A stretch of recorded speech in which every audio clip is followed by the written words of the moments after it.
I fell in love with blockchains a little over 10 years ago, and about a month ago, I decided to build a solution for everyone to enjoy the full spectrum of autonomy that our distributed ledgers can provide. At Disco, we care deeply about the future of fun and want to make sure that we have all of the right tools to turn Web3 from a bankless nation into a crypto utopia. Financial freedom is super cool. In fact, it's the most fundamental of our freedoms because without it, we cannot exercise our other rights as humans. But we need more than just financial freedom to have fun. We need the freedom to be ourselves. So first up, I'm going to cover a little history lesson that can guide the way we think about having a good time in the blockchain ecosystem. The concept of fun first appeared in the English language in the 1600s. It was a French invention, like jousting and lace fabric, prior to the Norman conquest of the British Isles in the 11th century. The concept of fun didn't even have its own word. William Chaucer was the first author to write about fun, while many English writers of the 14th century were consumed with more serious concepts like religion, mythology, and romance, Latin concepts that had made their way to England in the saddlebags of the invading Norman French. Chaucer turned instead to a truly Anglo-French combination of fun and fart jokes. His Canterbury Tales revolutionized the way that fun was seen in medieval England. It was no longer considered a stuffy diversion of the upper class, but instead was finally accessible to the average serf. Chaucer is still revered today as the father of modern English fun and as the inspiration for the whoopee cushion.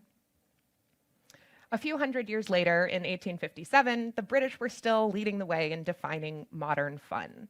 Pub owners Charles and Logan McGrath began experimenting with a mirrored ball with a light inside hung from the ceiling so that their pub would be more fun than everybody else's. Across the pond, after another 60 years of evolution and homebrewed designs, Louis Bernard Wost of Newport, Kentucky in the United States filed a patent for a myriad reflector. He had meticulously evolved the original approach into a robust design ready for large-scale manufacturing. Unlike the mirrored spheres that we usually imagine when we say disco ball, the myriad reflector was a 27-inch globe with more than 1,200 handmade mirrors, glimmering enabled by a light within. One small sphere, and suddenly you could transform an empty room into a lively, enchanting wonderland. The myriad reflector was pretty great, but its motor and its light made it a finicky device. Around the same time, a similar object called a mirror ball gained popularity. These spheres, covered in square mirrored pieces, were illuminated by lights shining on them from the outside.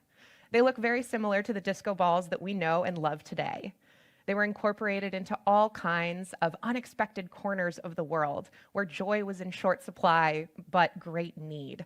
For example, tuberculosis hospitals, as pictured here, installed mirror balls to raise the spirits of patients while creating an ethereal, otherworldly setting safely within the confines of the indoors. Today, we know disco balls as the instant mark of a dance floor, a signal that fun is afoot. I'm sure that some of you were dancing underneath disco balls last night at the beach clubs, so please hydrate after the session. Disco balls are the shining center of the party. When one shows up, you know that you have the ingredients for a really good time. And then that's what Web3 should be. The disco ball is the sun of the party solar system, and you are the sun of your personal Web3 galaxy. Just like a disco ball, just like a disco ball, you as a person are a marvelously glittering party all your own, and you should be received in the metaverse accordingly. Apps and protocols should morph around you to fit to your personal preferences. However, today in Web 2, your data is consumed by apps and strewn across the universe out of your ownership and control.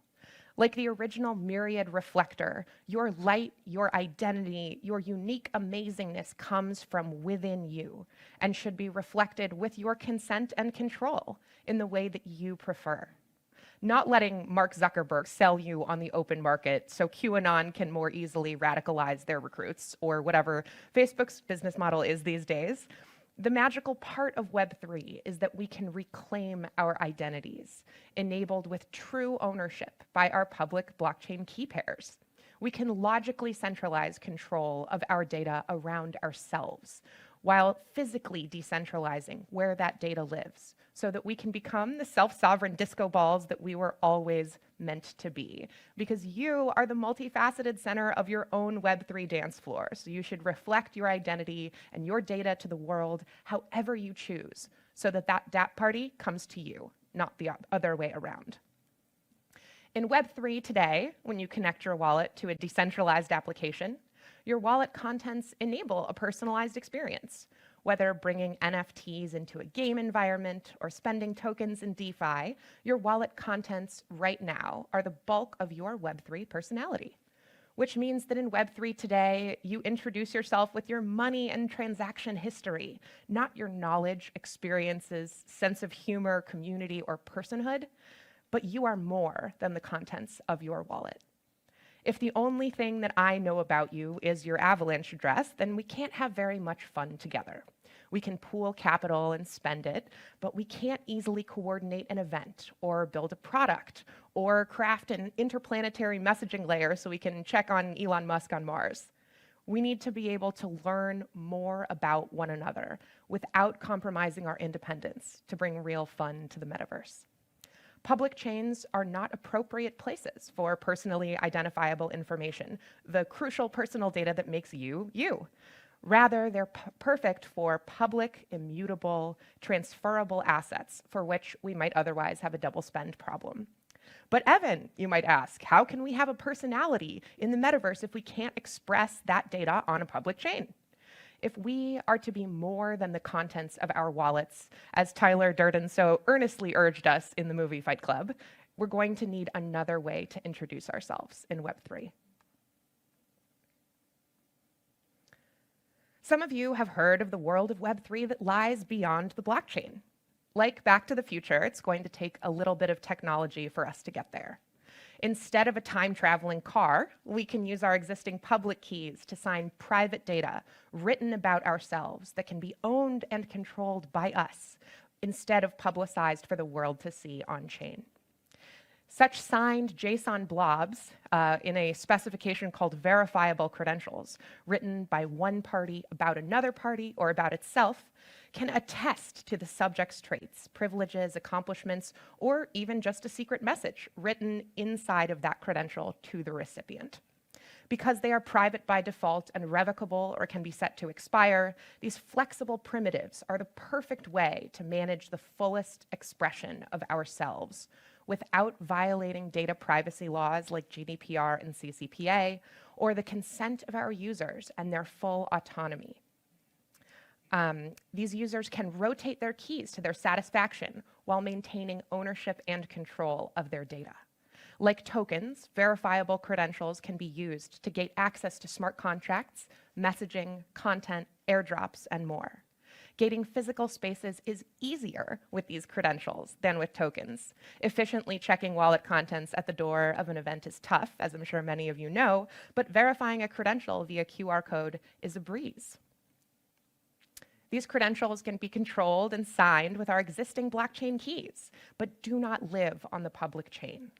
Rather, they live wherever their owner wishes to store them, in decentralized private storage on their device, or even printed out as physical QR codes if you prefer.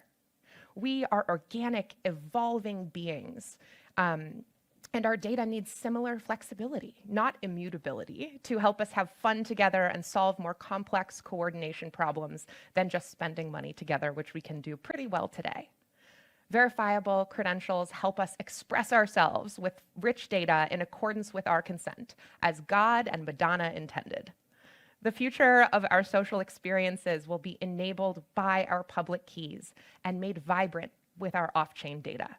The high wizards of the internet, the World Wide Web Consortium, defined these credentials along with alias methods for our addresses called decentralized identifiers that allow keys from just about any chain and many Web2 identifiers like websites and email addresses to exchange credentials without any translation needed in between. This means that you could send messages with anything inside, videos, memes, texts, birthday party invitations, between Avalanche and Solana addresses, from Ethereum to Bitcoin addresses, from an email address to a Polkadot address. No gas fees, no fees at all, really, at the speed of an API. Visionary teams like Lens Protocol from Aave, our friends at Ceramic Network, Spruce ID, Privy, my own squad at Disco, along with many others, are excited to work together to deliver on this promise of the future metaverse. Like Chaucer and the Canterbury Tales, we need to democratize the way that fun can be accessed in our community. Web3 should no longer be considered a stuffy diversion of the upper class. Instead, we must make it accessible, finally, to the average person, which means we must commit to low or no-cost onboarding into a world of verifiable data that can effectively capture our full human experience. We need data that can move seamlessly between chains without bridges and gas fees. Building Web3 experiences using verifiable credentials enables that future vision. Like a personal data backpack that you carry across the metaverse, across chains from Web 2 to Web 3, full of your ID cards, your memberships, memories, accomplishments, accolades, and more, your collection of verifiable credentials can be a fuller expression of you than your financial accounts ever could. Bella Hadid can present a credential from Vogue to prove that she's been on the cover 12 separate times, which is an anti-Sybil proxy. So she doesn't need to fill out a CAPTCHA when she buys clothes online, and she can disclose that credential to deposit into a permissioned DeFi pool that's checking for anti-Sybil proofs. Taylor Swift can carry a self-attested credential declaring her dislike of John Mayer so that all restaurants she books in the future can omit his music from the playlist. Boysclub.vip, the global community of Web3 women and non-binary people, can issue credentials of membership in good standing to their community, which can then be used to access exclusive merch with partner brands, enter Boys Club members-only events, and skip the waitlist for future Avalanche hackathons. Your identity and your reputation are the keys to a metaverse driven by your accomplishments and your interactions, not only by your purchases and your monetary earnings. Because we as people are more than what's in our wallets. And I'm so excited to see all of you beautiful people express yourselves to the fullest extent in a more colorful, coruscating Web3. Thank you all so much for joining me today. If you are excited about the future of fun, please share your email and your vision for the future with us at disco.xyz. Our friendly end-user web app, API, and SDK will be launching in private beta in a few weeks. My DMs are open on Twitter, and I can't wait to hear what you all have been dreaming up. I'd love to answer any questions if we have a minute before we wrap.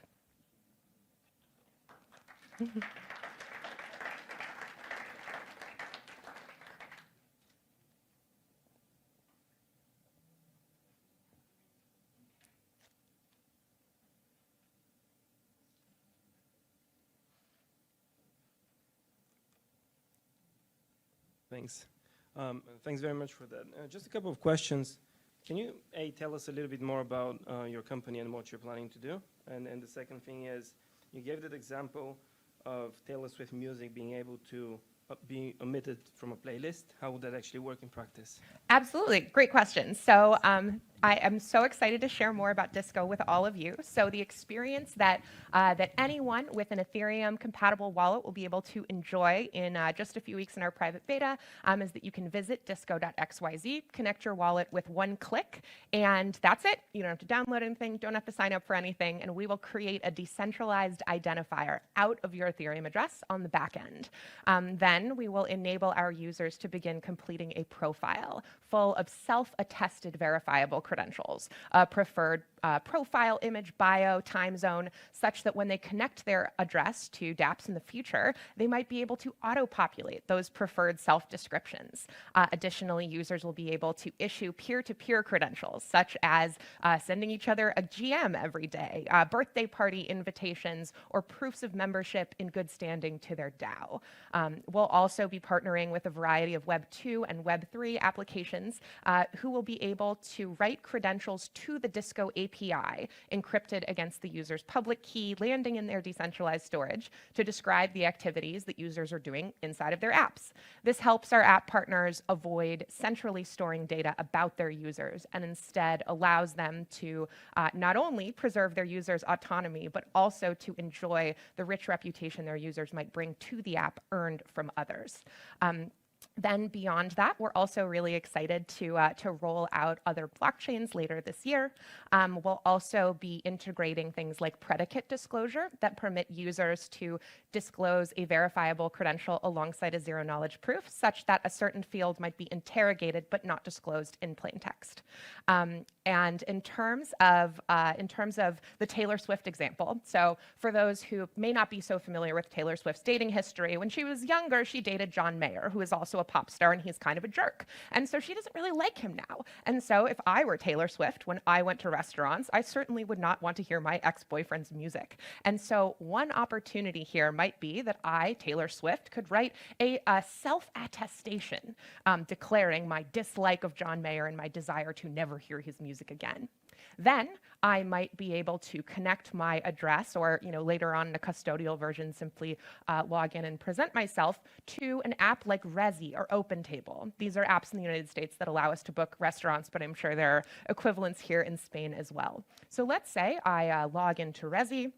Resi pings the Disco API to see what credentials Taylor Swift has for us today, and we see a no John Mayer credential. And so as the general manager of this restaurant, I can review the preferences of my guests. I see that Taylor does not want to hear anything by John Mayer, and so I can direct the rest of the staff to curate the playlist accordingly. And so in this way, by surfacing verifiable credentials as human-readable proofs, attestations written by one party about another or about themselves, we can easily bring this information into physical spaces and act on it as human beings living the lives in our meat space outside of the metaverse. Cool.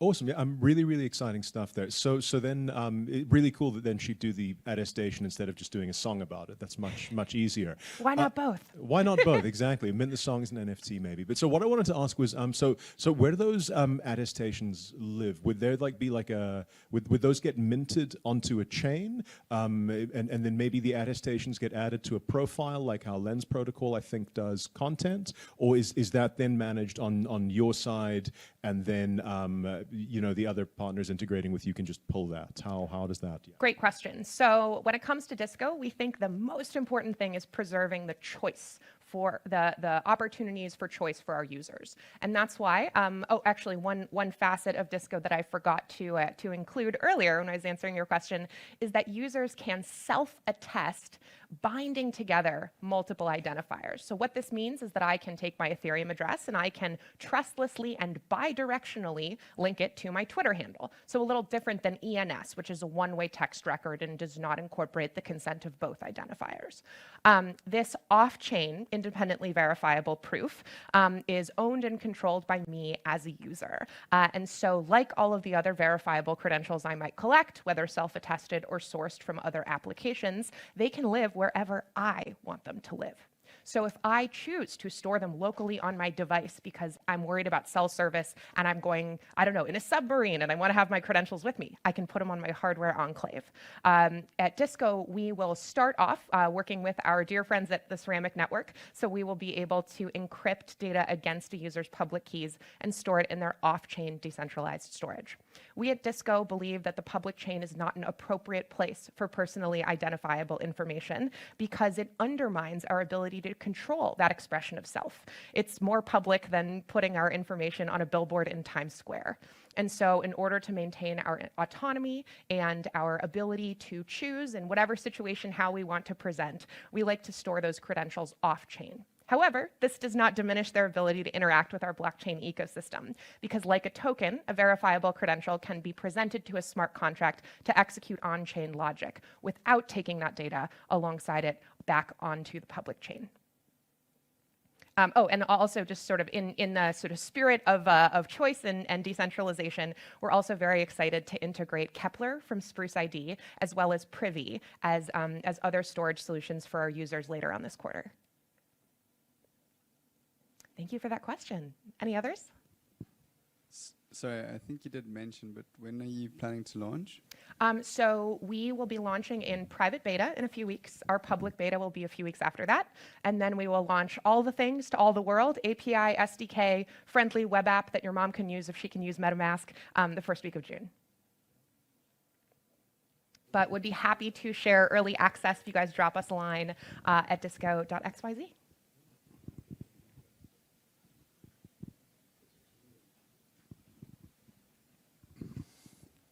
Yes, if I understood correctly, yes, we are able to kind of build this profile of ourselves, which is more based on merit than just our wallets, like you said.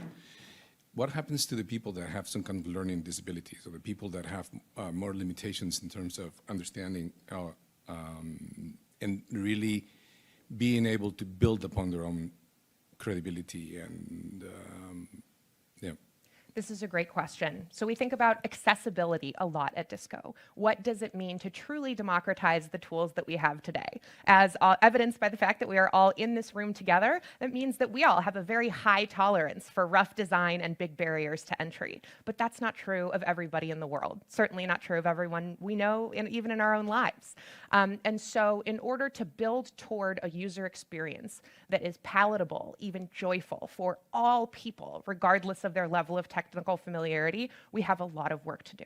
That's why at Disco, we are starting off with the world's most fervent early adopters in our Web3 community to hone the user experience from where we're starting today to a point where it is acceptable to our community. And then from there, we will work toward a custodial option that will allow even more users to participate.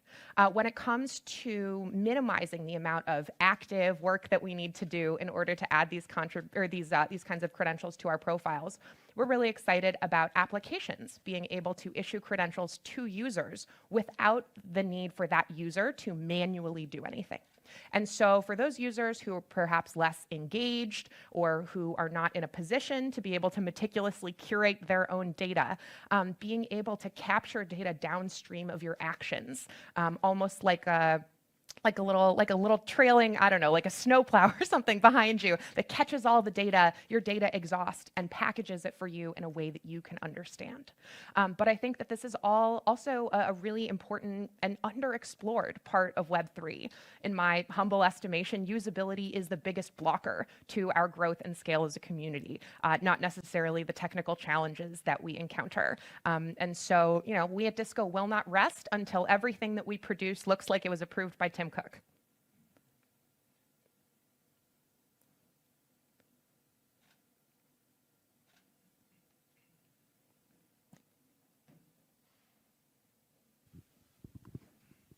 Hi, Evin. I just wanted to ask, I really like how you're approaching it about making it very accessible and like low cost or no cost for users. I guess my question is, what infrastructure do identity providers need to issue credentials, if any? And what's the commercial model? Like, what's their incentive to issue those VCs to users? That's a great question. So I'm going to take those in reverse. Let's talk about the commercial incentives first. So because we are here in Europe, I'm sure many of you are probably familiar with GDPR. In the United States, we have a similar law called CCPA. There are others that are coming down the line. And so we are starting to see applications that get the ick when it comes to holding user data. It's risky. There's a lot of it. It costs a lot to store. You have to insure it. It's a massive risk surface. And so disinterest in managing end user PII is certainly a compelling element of what brings a lot of partners to us. Additionally, the opportunity for users to have data that is portable across environments, across chains, across apps, across proprietary ecosystems is very appealing for many of these organizations. So the ability to ingest trustless data, verifiable data, independently verifiable data about a user when they come to your app for the very first time is really exciting for many of our partners. And then in terms of how would one go about issuing a credential. So with Disco, all you'll need is our lightweight web app as an end user. But let's say you want to programmatically issue a bunch of credentials at scale within your own ecosystem. My personal favorite library for credential issuance is DidKit from the Spruce ID team. Super well documented, and we think we're really excited to be partnering with them on programmatic issuance using that library. And then in terms of sort of a more commercial model, like how, what does the overall system look like? We see an opportunity to keep the sort of low level or initial offering of the profile free forever for all users. We do not see a role for a token here because it doesn't cost a dime to be yourself in our physical space, and we believe that that should be true of the metaverse also. And so we see an opportunity to monetize the programmatic verification at scale of these credentials by the apps who are benefiting from the ability to intake data from other sources and use it to feed the personalized experiences of their own ecosystems. We also see an opportunity to monetize the higher order UX around Disco end user experience with, as I mentioned earlier, more sort of powerful cryptographic capabilities, the ability to move your data from one environment to another, the ability to compartmentalize your data in different profiles. So having a professional persona, a bucket of credentials related to your professional work, you can grant API access to a potential employer, but rotate those keys when you are done sharing that information. All right, friends, any more questions? We good? Awesome. Well, thank you all so much for joining me today, and I will see you in the metaverse. I'm Evin McCullen.